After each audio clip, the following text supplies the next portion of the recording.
Okay, next morning, everyone. Hope everyone is healthy and cheerful. And today we will talk about glutathione and the heart.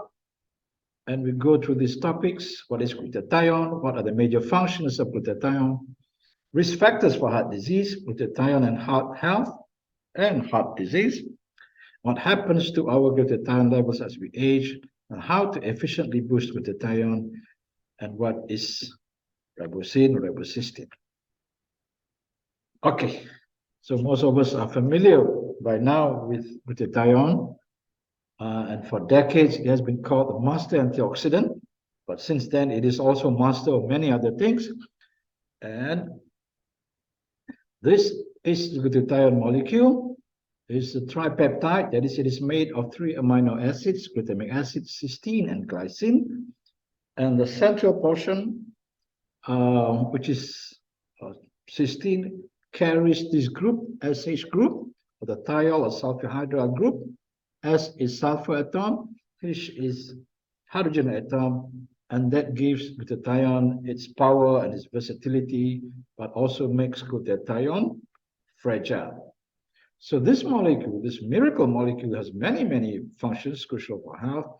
We have mentioned it is the most important intracellular antioxidant, excuse me. But it's also a very powerful and versatile anti-inflammatory agent, immune booster, modulator, detoxifying agent, and signaling molecule.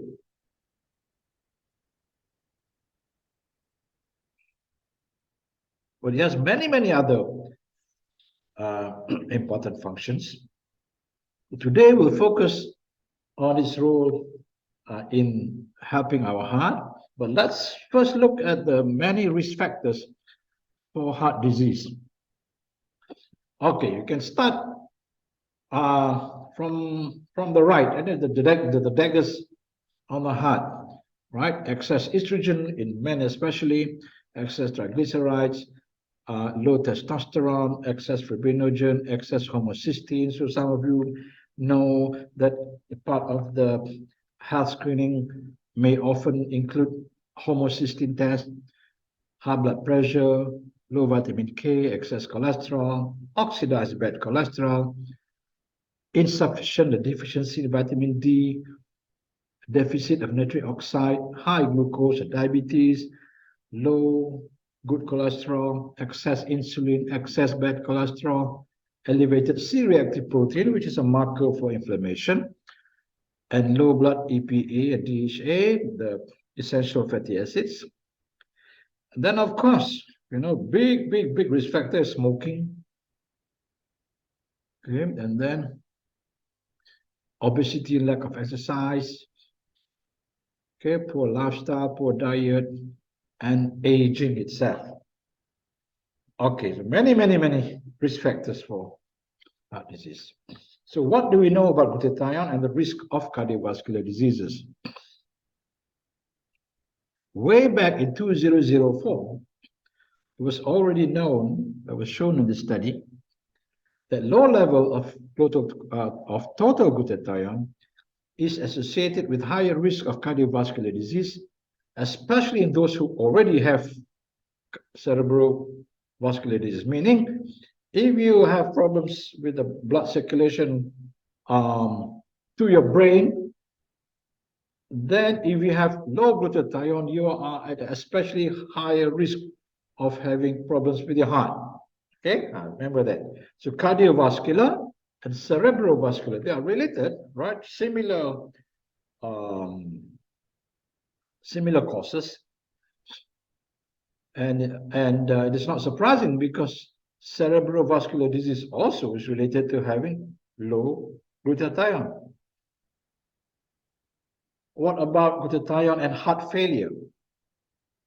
So this study in 2009 showed that glutathione was deficient in the left ventricle in chronic heart failure, congestive heart failure, after myocardial infarction. See, in medical, there's so many short forms. The actual sentence is glutathione was deficient in LV in CHF post-MI. So I have to put in brackets what they all mean. Another study showed that restoration of glutathione was associated with improved left ventricular function and reduced left ventricular remodeling. So what is meant by remodeling? So when your heart fails, then the shape of your heart changes. Okay, and the main component that change is the left ventricle, because that's the one that does the major part of the pumping to the rest of the body. Glutathione repletion, that is correction of glutathione, correlated with the inhibition of key pro-inflammatory pathways involving tumor necrosis factor, TNF-alpha, known to be implicated in congestive heart failure progression. Okay, this whole sentence meaning, if you then restore your glutathione levels, then it inhibits this TNF, which causes inflammation, and TNF is implicated in congestive heart failure, right? So meaning you will reverse the process. So conclusion is that boosting glutathione may prove a potentially effective therapy in congestive heart failure. But despite these studies, despite many things we know about glutathione, I am not aware of cardiologists who use glutathione as part of their therapy, because it's all drugs. Then 10 years later, 2019, this review states that more people die from cardiovascular diseases, right? That's especially occlusion of the coronary arteries, the one we're most familiar with, and hypertensive heart disease and stroke, than from any other cause. Even in Malaysia, heart disease, you combine all that cardiovascular and cerebrovascular diseases be the #1 killer. Then cardiovascular complications are thought to arise from enhanced levels of free radicals, that means high levels of free radicals, causing impaired redox homeostasis, leading to oxidative stress. Glutathione is the most abundant antioxidant in the heart and plays an important role in cell redox homeostasis and the development of cardiometabolic and cardiovascular diseases. Finally, right, in 2021, conclusion of the review of the role of glutathione and the heart. This review came out with this conclusion that many of the cardiovascular pathologies during their development generate a state of oxidative stress that leads to a deterioration in the patient's conditions associated with the generation of reactive oxygen species, ROS, and reactive nitrogen species, RNS. You must be familiar with these terms if you want to talk about glutathione and free radicals and antioxidants, because we are so used to the term free radicals, but free radicals are only one group within the reactive species or reactive molecules. Because there are reactive molecules that are not free radicals. They are complete molecules, right? You know, free radicals are those that lack electrons. So within this reactive species, we find superoxide anion, okay, hydroxyl radical, right? Those are free radicals. Those are free radicals because they are radicals. They have nitric oxide, which is a complete molecule, as well as other species of non-free radicals, such as hydrogen peroxide. So hydrogen peroxide is a reactive molecule, but it is a complete molecule. It is not a free radical. You have hypochlorous acid and varioxynitrite. So whatever is the reactive species, reduced glutathione, actively participates in counteracting the oxidizing effect of this reactive species. All right. So as long as there are reactive molecules which tend to damage the cells, glutathione has a role in stabilizing them or neutralizing them. Okay, so we know study after study have confirmed that glutathione is essential in protecting the heart from disease and also in helping reverse of this heart diseases. So how does it do it? Okay, let's go back to the many risk factors, and we know among the risk factors are inflammation to the coronary arteries or the arteries. Also, the same thing also applies to for stroke. And then you have oxidation of the bad cholesterol and many others risk factors. And we know that glutathione fights free radicals. It improves the immune systems, neutralizes or removes toxins, and all that reduces inflammation and prevents oxidation of bad cholesterol, right, which are among the major risk factors. At the same time, we know that glutathione normalizes cholesterol production. It helps improve nitric oxide production. So nitric oxide is required to keep the blood vessels open.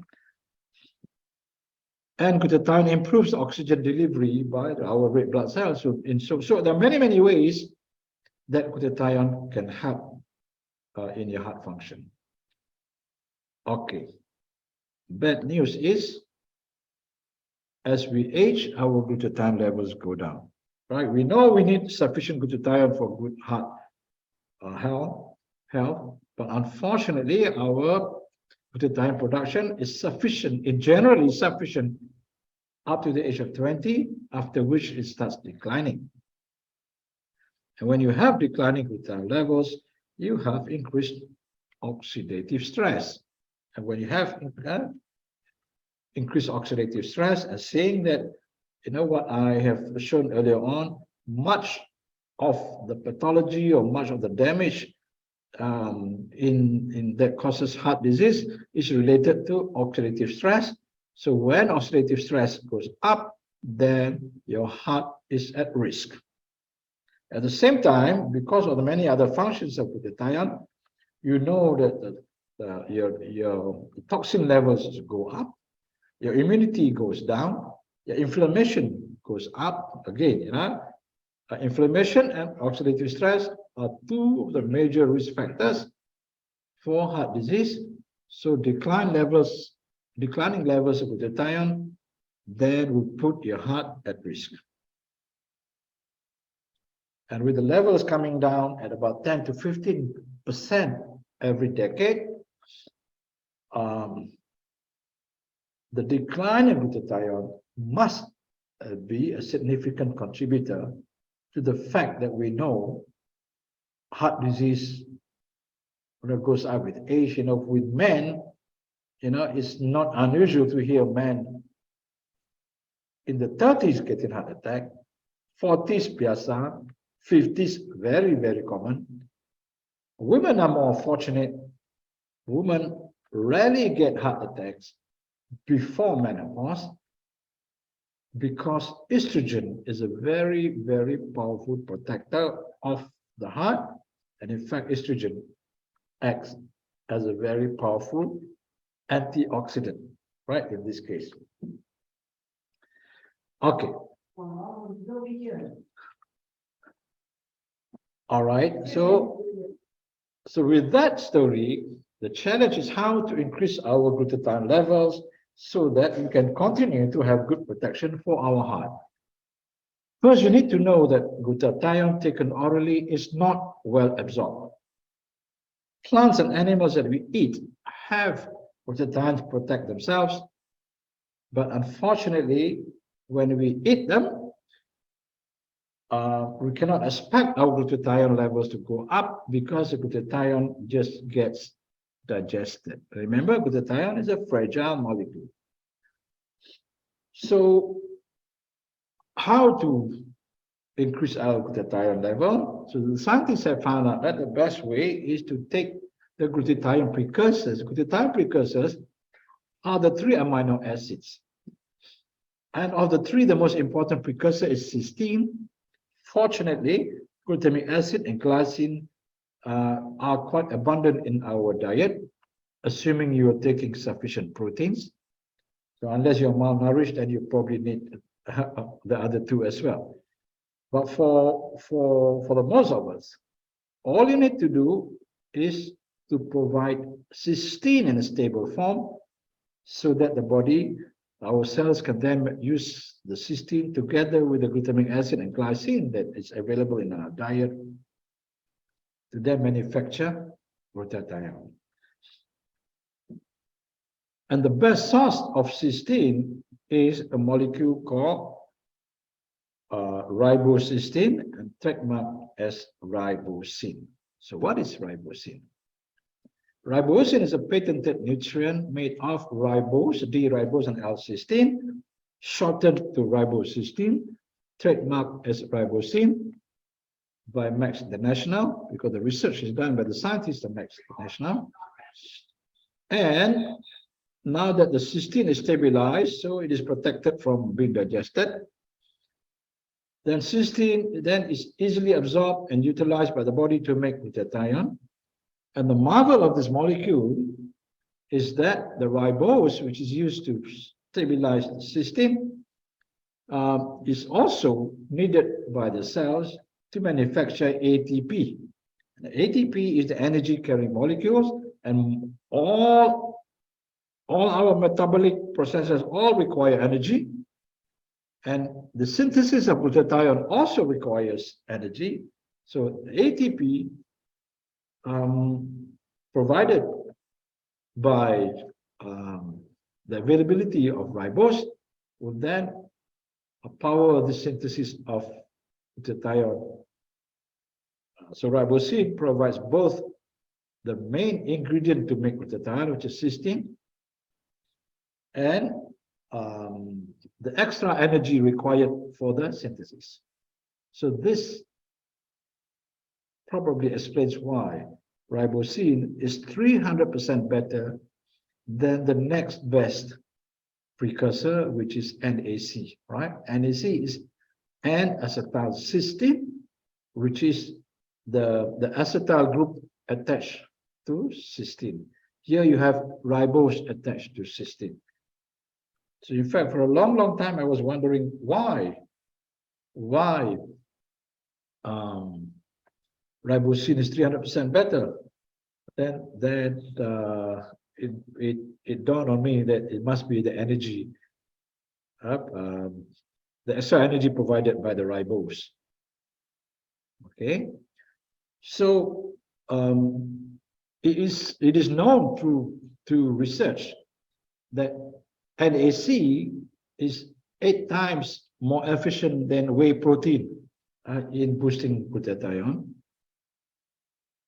and that ribosine is about 3 times more efficient than NAC, or 24 to 25 times more efficient than whey protein. And weight for weight, so that's how powerful, how good ribosine is in boosting glutathione. So we have 2 ribosine-based products, and it is very important when we're talking about heart health and heart disease to talk a little bit more about ribose. You see in the center of that ATP molecule is ribose. Earlier on, I showed the glutathione molecule. In the center of the molecule is cysteine. So how important cysteine is for the glutathione molecule is how important ribose is for the ATP molecule. Okay, so when you have extra ATP, then you can expect better energy production. And since many of our activities require energy, then you can expect better blood flow in heart and muscles, better energy recovery, better protection from stress and overexertion. And the heart is 100% muscle, so it is definitely going to benefit from having extra ribose and extra energy, which will translate to better performance in endurance and stamina, recovery from fatigue, right? Prevents or relieves soreness, stiffness, cramps when you engage in exercise or sports. And in fact, many cardiologists who believe in nutrition use ribose as part of their treatments for their patients to improve the blood flow, especially in ischemic heart disease, or just to improve the quality of life in all the heart patients, especially those recovering from heart attacks and heart surgery. But you don't have to wait until you have heart disease to benefit from ribose, because it will give you extra energy and help your heart function better. Okay, so where do we get the ribose and where do we get the cysteine? So our product, the D-ribose, comes from maize, and the cysteine comes from a vegetable source, as compared to the most common commercial source of cysteine is duck feather. Okay, so since our products come from maize and vegetable source, it's suitable for vegetarians and halal and kosher. Okay, so these are the two products, ribosine based, and next one is 100% ribosine. Okay, and we have Celgevity, which is ribosine plus 12 other components with many health benefits, and that which makes Celgevity an anti-aging powerhouse. At the recommended doses of Celgevity, the dose of ribosine is the same, max 1 and Celgevity. Okay, thank you.